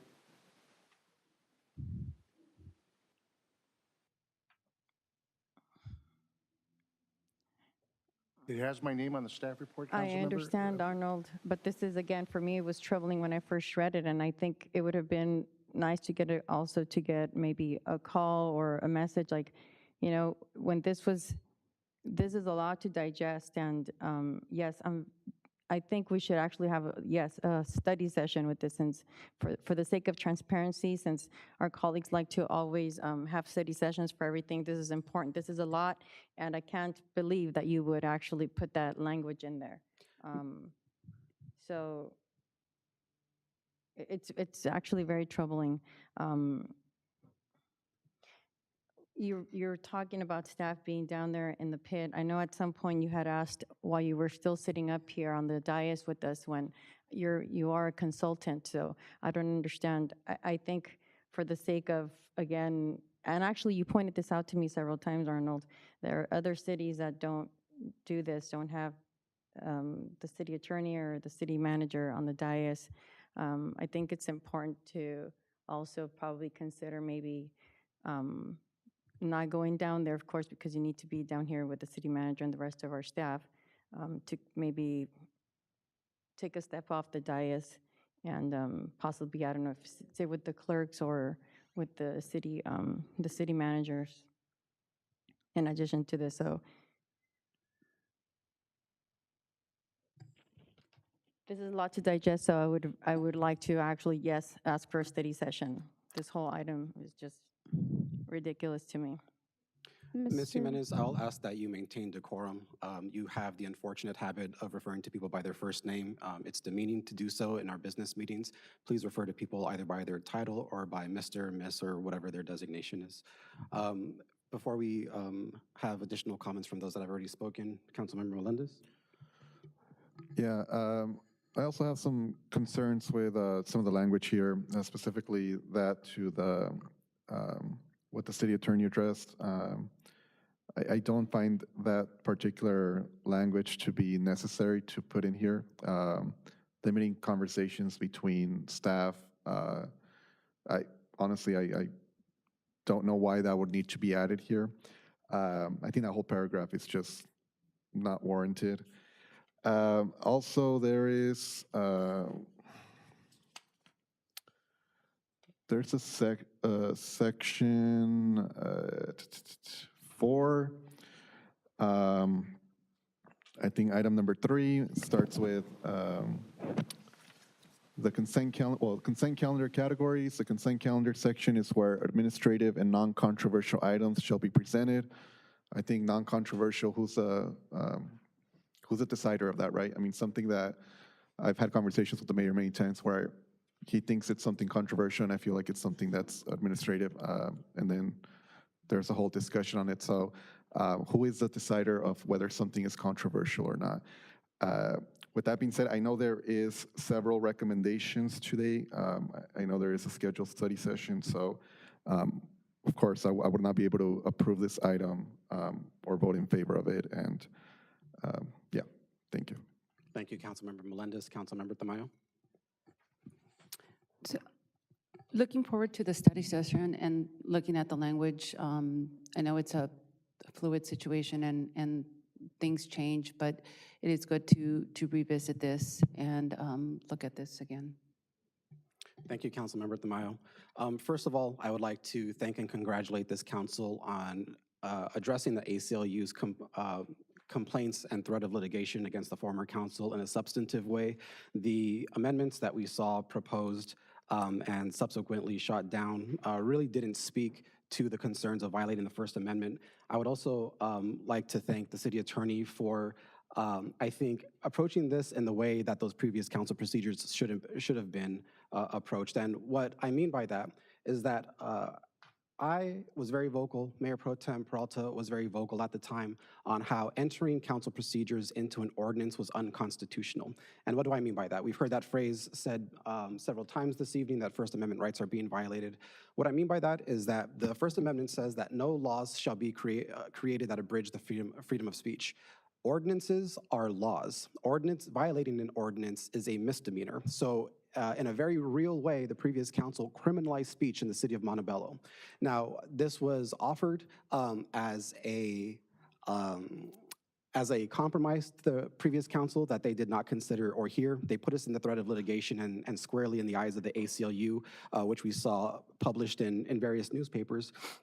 But a resolution is a will by the city council that does not carry the weight of law. So in entering this resolution, as almost any other policy as we have in the city, there is no abridging of the freedom of speech. I think also taking Mr. Glassman's point very well, that this often will protect staff from the questions that they may face from the public. It gives them a way to politely decline to engage, and it fosters the orderly conduct of our council meetings.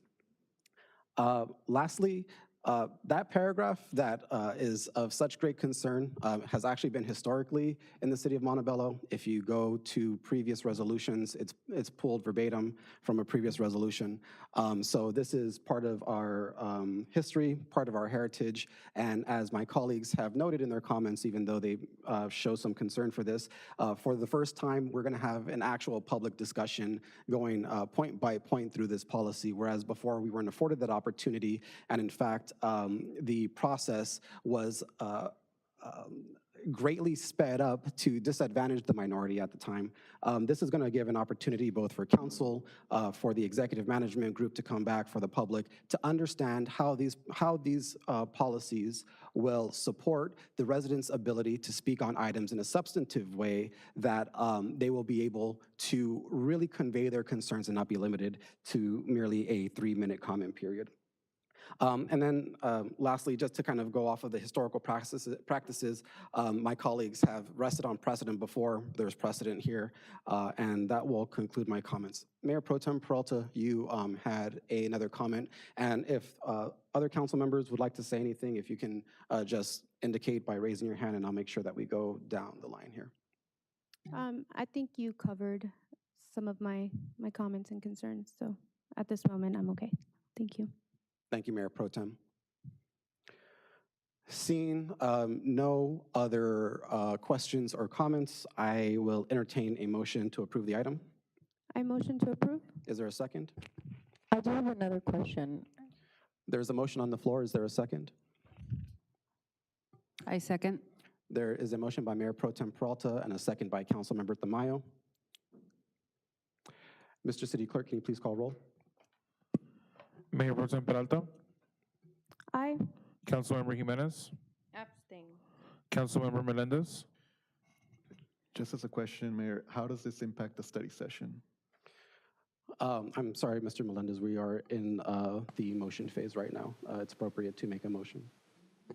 Well, I mean, we have a study session and we're approving the item. I don't understand how we approve an item and then have a study session afterwards. The moment for questions or comments was before the motion was made. Well, I mean, I didn't know that you were going to go with number one, you know, approving the motion. It's just a simple question. I just don't understand how. A motion's on the floor. Okay, well, I vote no. Okay. Councilmember Tamayo, Aye. Mayor Torres. Aye. The motion passes 3 ayes, 1 nay, 1 abstain. Moving on to item number 6, review of council assignment to the Capital Projects Committee, Alameda Corridor East Authority, and Streets Ad Hoc. This is being brought back to council. There was a little bit of confusion as to who was sitting on these 2 boards, so we'll be considering those again. Ms. Salazar, is there a staff report? Thank you very much. So first, for the Capital Projects Committee, we'll consider that one first. The confusion on this item arises from Councilmember Melendez and Councilmember Jimenez currently sitting on this board. I made a comment when we were considering this back in January that I had an interest in sitting on this board. So first of all, I would like to ask my colleagues if either of you would allow me the opportunity to do so. And Mr. Melendez, is that your? Yes. Thank you very much. Well, to keep everything clean, we'll just do a vote on that. Mr. City Clerk? Mayor. And to restate the motion one more Yes. time, that would be for the 2 seats, myself and Councilmember Jimenez on the Capital Projects Committee. I'm fine with that. Mayor Pro Tem Peralta, Aye. Councilmember Jimenez, Aye. Councilmember Melendez, Aye. Councilmember Tamayo, Aye. Mayor Torres. Aye. The motion passes unanimously. Thank you to my honorable colleague for the opportunity. Second is the Alameda Corridor East Authority and Streets Ad Hoc Committee. The conversation that we went through last time was to essentially disband. I think we appointed a liaison for the Alameda Corridor East Authority and that's the. Oh, I apologize. The Streets Ad Hoc. The Streets Ad Hoc, I apologize. In the last conversation, there were comments made that the current form of the Streets Ad Hoc Committee is inappropriate in as much as it is an ongoing issue in the city of Montebello, what streets we are paving. Ad hoc committees should be for a limited duration, for a very specific purpose, and set with very specific goals in mind. I proposed that the Streets Ad Hoc Committee be disbanded in its current form, but that 2 members be assigned to it to determine a way that we can equitably pave streets in our city. And what I meant by that was that streets are a very unique animal. There are sometimes major projects. Currently, staff is considering a study of Olympic Boulevard that rests very firmly in Districts 4 and Districts 3. So in pursuing those capital improvement projects, there's certain residents that would benefit. However, every year there in June, we consider capital improvement projects about around $2 million in streets. And we saw in the last round how the authority was abused, and all of the streets that were paved were in one district only, and shortly before elections. So what I would propose to my colleagues is that an ad hoc is created to establish a way to fairly and equitably pave streets across the city of Montebello, so that we can address issues all across the city, as opposed to using the authority that's granted the ad hoc, the ability to very specifically benefit certain people. So I think this would be a two-part motion. One, that the streets ad hoc would be created for that purpose, and then the second would be asking who would be interested in serving on this ad hoc. And I had previously indicated interest in serving on this one. Councilmember or Mayor Pro Tem Peralta? I'd also like to express interest in this new formalized ad hoc. Would any of my other colleagues like to sit on this? I'd like to request that we do some sort of rotation, since we're now all in different districts. And back sometime last year, Mr. Torres, you voted no on getting the streets in the south fixed. So it's only fair that we possibly rotate these positions. The positions are, and thank you for your comment, Councilmember Jimenez, the positions are up for reconsideration every year as a regular part of our reorganization. So this would there would be another opportunity for new members to sit on the ad hoc in January of 2024. Are there any other questions or comments? So there is, I will entertain a motion in two parts. One, to create the street ad hocs for the purposes of creating an equitable plan to pave streets in the city of Montebello.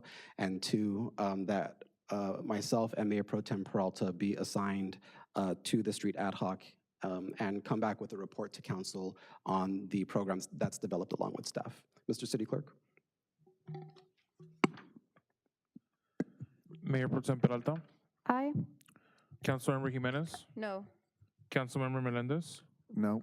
Councilmember Tamayo? Aye. Mayor Torres? Aye. The motion passes 3 ayes, 2 nays. Moving on to the consent calendar, Mr. Glassman. Thank you very much, Mr. Mayor, members of the City Council. All matters listed in the consent calendar are considered to be routine. Any items a council member wishes to discuss should be designated at this time. All other items may be approved in a single motion. Such approval will also waive the reading of any ordinance. We have items 7 through 11, and I don't have my order in front of me. Oh, here we go. 1 minute. Tonight, starting with Mayor Pro Tem Peralta. No items. Thank you. Councilmember Jimenez? No items. Councilmember Melendez? No items. Councilmember Tamayo? No items. And Mayor Torres? No items. Be appropriate to entertain a motion to approve items number 7 through 11. Is there a motion? I motion to approve items 7 through 11. I second. There's a motion by Mayor Pro Tem Peralta and a second by Councilmember Jimenez. Please take roll, Mr. Clerk. Mayor Pro Tem Peralta? Aye. Councilmember Jimenez? Aye. Councilmember Melendez? Aye. Councilmember Tamayo? Aye. Mayor Torres? Aye. The consent calendar is passed unanimously. Moving on to AB 1234 travel reports. Are there any reports by my colleagues? Mayor Pro Tem Peralta? No reports at this moment. Thank you. Councilmember Jimenez? No reports. Councilmember Melendez? Yeah, I'd like to report at ICA. I think it was like 2 or 3 weeks ago. I attended ICA, and I serve on the board there. We are planning, I'm part of the planning committee for the summer seminar. So if my colleagues have any topics or any questions in regards to that, feel free to let me know. Thank you. Thank you, Councilmember Melendez. Are there any questions? There are no questions. Councilmember Tamayo? Nothing to report. Thank you very much. Moving on to council orals. I'm the only one with orals for this evening. First of all, for the San Gabriel Valley COG Alameda Corridor East project update and town halls, I would just like to thank staff for very quickly moving on engaging the San Gabriel Valley COG in having a presentation on the current status of the ACE project, that being the underpass at Montebello Boulevard and safety improvements to Greenwood, Maple, and Vale Avenues. For the anticipated purpose of having a quiet zone so trains no longer blow their horns as they travel through the city. That is forthcoming. Just keep an eye out on the agenda for that presentation, and I would really encourage you to share with your neighbors. I'm sure it's the experience of my colleagues as well, that there are, while campaigning, there are still a lot of residents that don't even know if the project is going on. It's my understanding that at this point the project is fully funded, and it's more of a question of when it's going to happen than if it's going to happen. So very much looking forward to the presentation by the San Gabriel Valley COG. Thank you, Ms. Salazar, for quickly jumping on that. Mayor, just a quick little addition to that. Yes, sir. The project is set to start by the end of this year. So I know we'll learn more as the sessions come in. Thank you, Councilmember Melendez. Number 2, request for council consensus to establish a policy for quarterly reports on contracts entered into using the authority granted by the city manager. This is an item that I saw from the League of California Cities in my new mayors and new council members conference. As I mentioned in my AB 1234 reports, it's really incredible how 4 years into the business and going through what you think are going to be routine items like the Brown Act and like council manager relations, how many things we still don't quite understand and how we can still improve day by day. So I will entertain any questions or comments from my colleagues before asking for a motion directing staff to establish a policy to this effect. Are there any questions or comments? Hearing none, Mr. City Clerk, if you can please call roll. Mayor Pro Tem Peralta, Aye. Councilmember Jimenez, Councilmember Melendez, Aye. Councilmember Tamayo, Aye. Mayor Torres. Aye, and Councilmember Jimenez has left the room, so that will be 4 ayes, 0 nays, 0 abstains, and 1 absent. Number 3, request for council consensus to establish a policy for responding to resident questions on social media. This has 2 parts. In the past, I think we've seen really incredible engagement by our staff members who, on top of their normal responsibilities, really extended themselves to answer questions on social media that they were tagged in. I think it would be, I think that's a really amazing that our staff would take on that responsibility. Over the past couple years, I've seen that practice kind of disappear to a certain extent. Every now and again, there are certain questions that are answered, but it is extremely limited.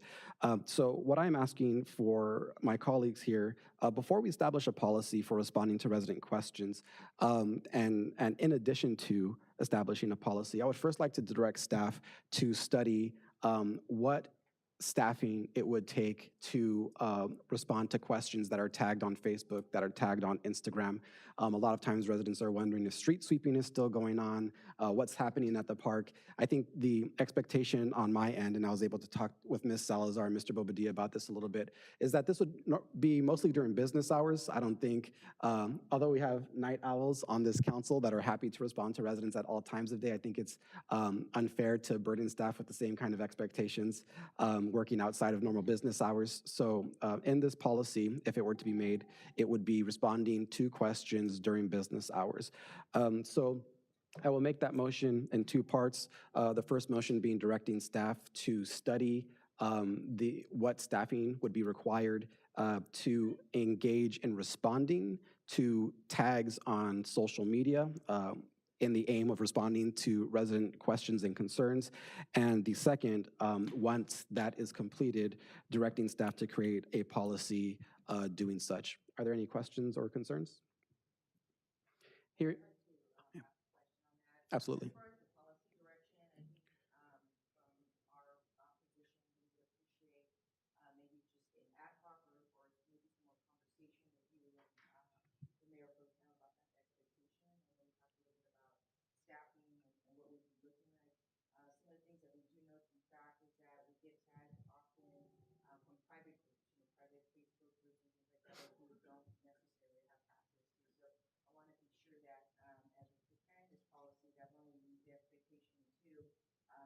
we also discussed with the city attorney's office what we're responding with. Had experience in a prior city, so I want to be careful about some of the challenges that we might be experiencing, just so that council understands that we also have some limitations on what we might respond with. For example, there might be some canned response, like, please call this number. It's not that we're avoiding answering the question, but sometimes, as you know, some of our community members want to engage us in creating something that, we just don't know when they're going to open up the street, and then we kind of guess, but we just don't know specifics. So I just want to make sure that that we're cognizant of that, and we're definitely supporting on the social media. We definitely appreciate that. Thank you very much. Thank you, Ms. Salazar, and your comments are well taken. I am amenable to the amendment to my motion that staff investigate the issue so that myself and the Mayor Pro Tem work with staff to establish that policy and bring it back to council for discussion and consideration. With that, that is the motion going, Mr. City Clerk. Mayor Pro Tem Peralta, Aye. Councilmember Jimenez, Councilmember Melendez, Aye. Councilmember Tamayo, Aye. Mayor Torres. Aye. The motion passes 4 ayes, 0 nays, 0 abstains, and Councilmember Jimenez absent. Item council oral number 4, request for council consensus to receive a memo on the status of fiber internet in Montebello. This has been a general inquiry over the last couple years that I think we're still kind of unsure about. I know myself, I had a representative from AT&T asking me to install fiber in my home, which I readily accepted as a gamer and as a very heavy user, a power user of the internet. I would like to better understand who the city has contracted with, what barriers there are to building out broadband and fiber internet, and what the conversations have been so far, who we've been approached by, why they've been accepted or denied, and how we can move forward. I think it's especially important in today's age, post-COVID, that we really look towards the future and look towards connecting our residents so that telecommuting, studying from home, and just the heavy internet use that we've seen, particularly over the last 3 years, is supported. So I'm looking for council consensus on that. Is there any questions or comments? I would just like to comment and just say that as we kind of begin addressing the digital divide, I know right now they have released Alley Deal, which is a massive opportunity for local cities in the near future to be able to receive funding, as well as other entities to receive funding to begin addressing the digital divide. So I think having more information in regards to the status of fiber internet and how our city can come into play would be important and possibly aid efforts in applying for future grants to be able to address these types of issues moving forward. So just wanted to just share my support for that. Thank you, Mayor Pro Tem Peralta. Are there any other questions or concerns? Hearing none, Mr. City Clerk. Mayor Pro Tem Peralta, Aye. Councilmember Jimenez, Councilmember Melendez, Aye. Councilmember Tamayo, Aye. Mayor Torres. Aye. The motion directing staff to create a memo on the status of fiber internet passes with 4 ayes, 0 nays, 0 abstains, and Councilmember Jimenez absent. Lastly, and thank you all for entertaining my council orals here as we conclude, request for council consensus directing staff to research the feasibility and implementation of an equitable annual speed hump program. I think it has been the experience of not only the council members that have been on this dais for the last 2 to 4 years, but also Councilmember Tamayo in her canvassing of neighborhoods through the elections, that there is a lot of ambiguity on how to go about requesting and implementing speed bumps. Of course, there are things that need to be considered, like how traffic and safety is impeded, how public works, our fire trucks and our police cars can possibly be affected by these speed humps. However, at the same time, I think providing a very clear policy to our residents will really clarify a lot of the confusion and a lot of the consternation that we face, because it is very expensive to implement speed humps in various neighborhoods. Now, it's very similar to the Street Ad Hoc Committee item that we heard earlier. I think that it is also important that speed humps are implemented across the city in an equitable kind of way. The city of Los Angeles serves as the example for this oral that I'm bringing before this council.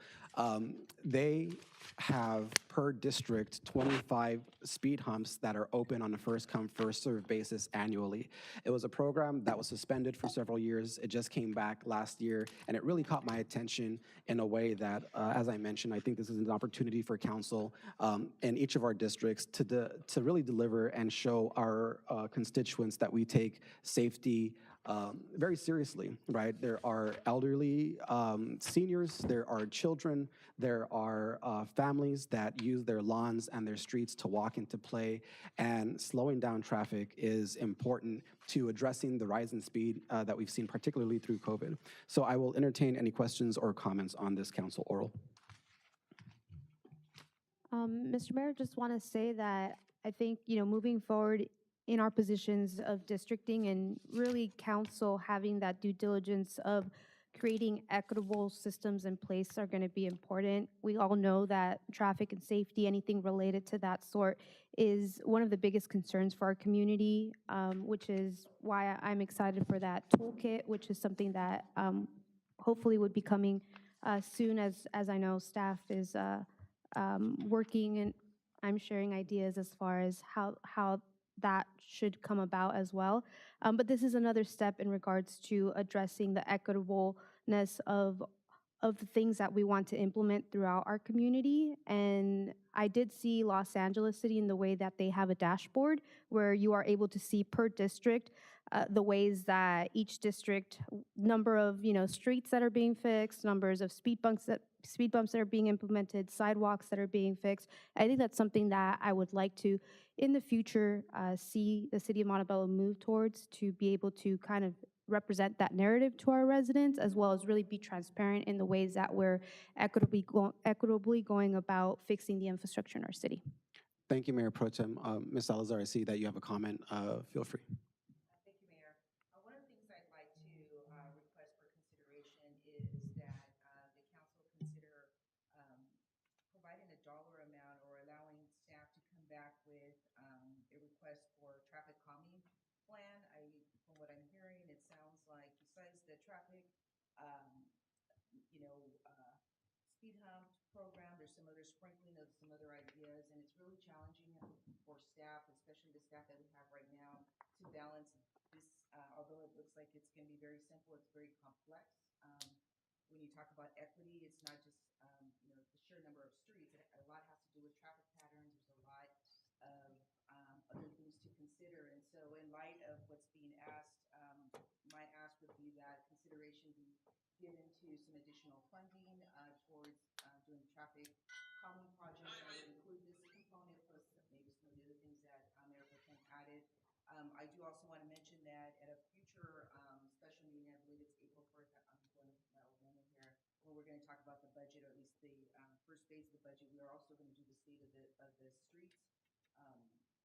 Our Director of Public Works, James Enriquez, will be talking to the council about what that might look like. So we do have some of these things already in our radar, but if that could be considered, that would greatly assist staff in moving this type of project along. Absolutely. Thank you very much, Ms. Salazar. And I think I and my colleagues are very sensitive to the fact of the budget process that we have coming up. I think we'd be very excited to see this implemented as part of the budget process. And then also, I do have to admit, I have no idea how much speed humps cost. It is, in being able to do some research, there is really nothing that speaks to asphalt and concrete speed humps. There's a lot of kind of, Amazon plastic speed humps that are relatively affordable, but I think that we're looking for different kinds of solutions. So I would say at this time that there is, at least for myself, no budget that's in mind, but I think developing a budget that would be appropriate, whether that be one speed hump per district or 5 speed humps per district, really being sensitive to Director Enriquez's goals and aspirations for what he would like to accomplish in public works, as well as your and the city manager's overarching direction. So I am very open to budget considerations and relying on the expertise of staff to suggest what would be most appropriate. Thank you, Ms. Salazar. Are there any questions or comments from my colleagues? Seeing no questions or comments, Mr. City Clerk? Mayor Pro Tem Peralta, Aye. Councilmember Jimenez, Councilmember Melendez, Aye. Councilmember Tamayo, Aye. Mayor Torres. Aye. The motion passes unanimously. I would like to thank my colleagues for taking a substantive step in addressing the traffic issues in our community. With that, I will take a motion to adjourn. I motion to adjourn. A motion by Mayor Pro Tem Peralta. Is there a second? Second. Second by Councilmember Tamayo. We are adjourned.